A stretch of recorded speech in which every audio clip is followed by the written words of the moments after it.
Hello everyone, my name is C. Ankit Agarwal and you are watching me on your YouTube channel TechG.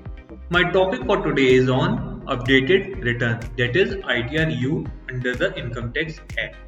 Updated return के बारे में लगभग सभी ने सुना जरूर होगा और बहुत सारे डाउट भी होंगे, जैसे कि what is ITR-U, who can file ITR-U, who is not eligible to file ITR-U, what is the time limit to file ITR-U, should you pay additional tax when filing ITR-U, how to file form ITR-U, how to verify ITR-U, can I file ITR-U if my total income is below 5 lakh, can I change the ITR form number when filing an updated return, and what is the difference between updated return and revised return. तो इन्हीं सब प्रश्नों के उत्तर जानने के लिए देखते रहिए मेरा ये वीडियो और हाँ, सब्सक्राइब और बेल आइकन दबाना ना भूलें।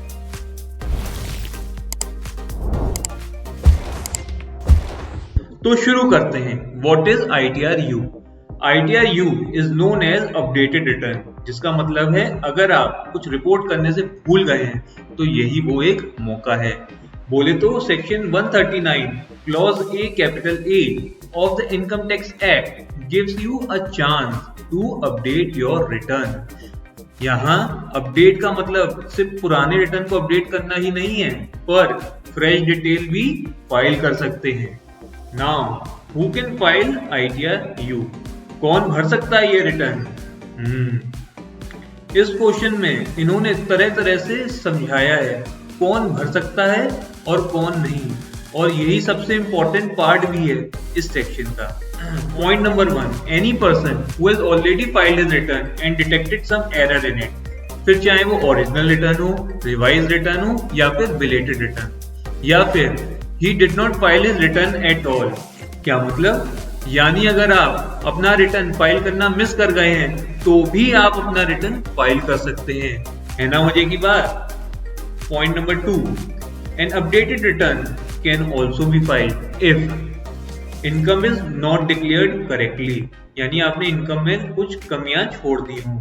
Choose wrong head of income, कोई इनकम फ्रॉम अदर सोर्सेज का था, आपने PGPP में भर दिया, या vice versa. Paid tax at wrong rate, यानी आप पे टैक्स का रेट कुछ था और आपने कोई और रेट पे टैक्स पे कर दिया। To reduce the carry forward loss, यानी लॉस को कम करना चाहते हैं, बढ़ाना नहीं।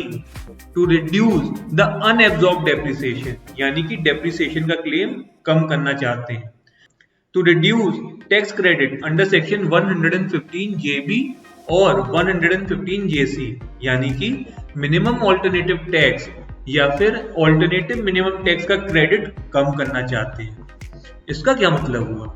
इसका मतलब ये हुआ कि अपडेटेड रिटर्न जब ही फिल कर सकते हैं जब सरकार को कुछ फायदा हो, ऐसे ही नहीं मुंह उठा के चले आए और डिपार्टमेंट का टाइम वेस्ट करने लगे। और हाँ, एक और बात, that you can file only one updated return for each assessment year. एक ही मौका मिलेगा, सही भर देना। रिवीजन का अभी कोई प्रोविजंस नहीं आया है। Next question, who is not eligible to file ITR-U, यानी कौन इस मौके का फायदा नहीं उठा सकता। Point number 1, updated return is already filed, और for filing nil return, loss return, यानी सरकार का नुकसान not allowed. For claiming enhancing the refund amount, ज्यादा रिफंड मांगे वो लोग नहीं चाहिए। When updated return result in lower tax liability, यानी कि टैक्स की लाइबिलिटी कम करने वाले लोग। इसका क्या मतलब हुआ?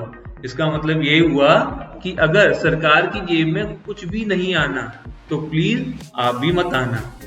Point number 2, such proceedings under section 132 has been initiated against him, यानी छापा पड़ चुका है।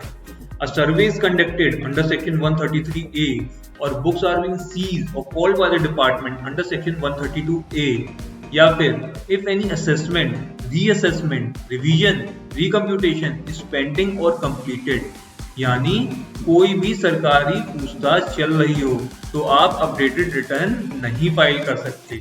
यानी कि जिन लोगों पे डिपार्टमेंट को ऑलरेडी शक है कि कुछ गड़बड़ है वो प्लीज दूर रहिए।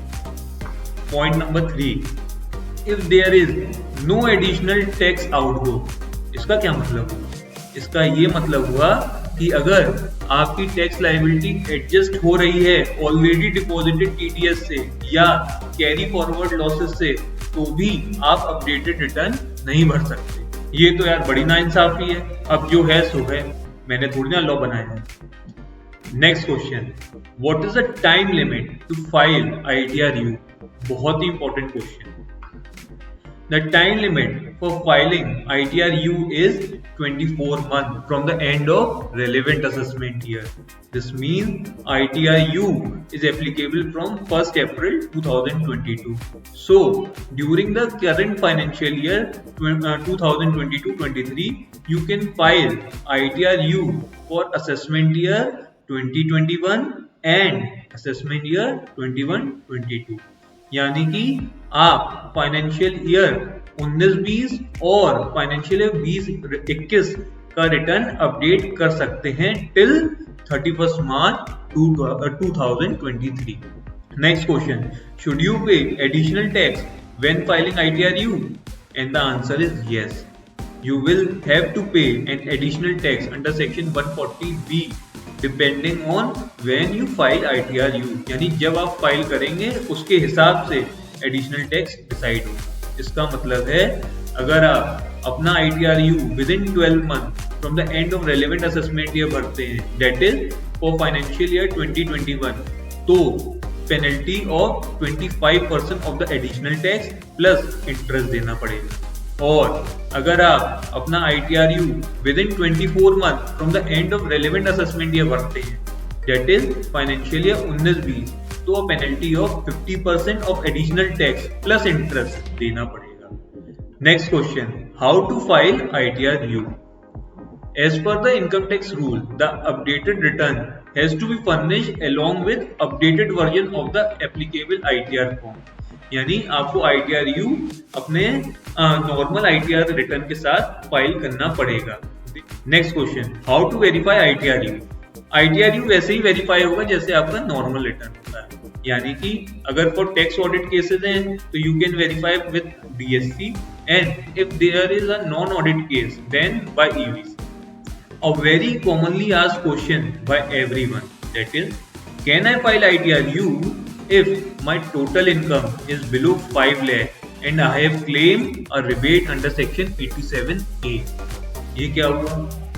क्या आप अपना रिटर्न 5 लाख से नीचे वाला भर सकते हैं जब आपको 87A की रिबेट मिल रही हो? And the answer is yes. You can file the updated return, but you will be liable for late filing fees, यानी कि 1000 रुपए for return below 5 lakh, and the same must be paid under section 140B. Last but not the least, can I change the ITR form number when filing an updated return? यानी अगर आप जब updated return भर रहे हैं तो क्या आप ITR का अपना नंबर चेंज कर सकते हैं? And the answer is yes. That is, अगर आपने ITR-1 फाइल किया था and due to different sources of income you need to file ITR-2, 3 और 4, then you can file the same. एक बात और जो काफी लोग मुझसे पूछते हैं, what is the difference between updated return and revise return?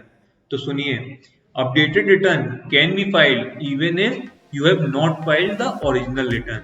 यानी अपडेटेड रिटर्न आप कभी भी फाइल कर सकते हैं, चाहे आपने रिटर्न भरा हो चाहे ना भरा हो. While revise return can not be filed without filing an original return. जब तक आपने ओरिजिनल रिटर्न फाइल नहीं किया हो तब तक आप उसका रिवीजन कैसे करेंगे?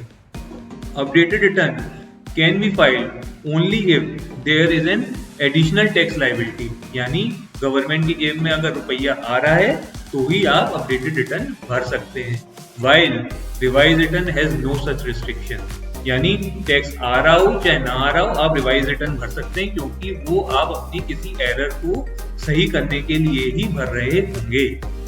While there are no penalties for filing a revised return. अगर आप रिवाइज रिटर्न भरते हैं तो कोई पेनल्टी नहीं देनी पड़ती, मगर an updated return carries a penalty of 25% और 50% of the tax liability. यानी अपडेटेड रिटर्न भरते समय आपको पेनल्टी और इंटरेस्ट का भुगतान करना पड़ेगा. तो what is the final conclusion? Final conclusion क्या निकलता है? एन अपडेटेड रिटर्न, और कुछ नहीं, पर एक मौका है अपनी गलती को सुधारने का। और हाँ, अगर आपको लगता है कि आपका कोई भी असेसमेंट खुल सकता है या फिर आप किसी सर्वे, सर्च एंड सीजर प्रोसीडिंग में फंस सकते हो, तो आप बिफोर इन हैंड रिटर्न को फाइल करके चैन की सांस ले सकते हैं। आपको मेरा ये वीडियो कैसा लगा जल्दी से कमेंट करके बता दीजिए। अगर आपको ये वीडियो पसंद आया है तो लाइक बटन दबा के मुझे एनकरेज करिए। अगर आपने मुझे अभी तक सब्सक्राइब नहीं किया है तो जल्दी से सब्सक्राइब और बेल आइकन दबा दीजिए। मैं आपसे जल्दी मिलूंगा एक और नई वीडियो के साथ। Thank you and stay connected.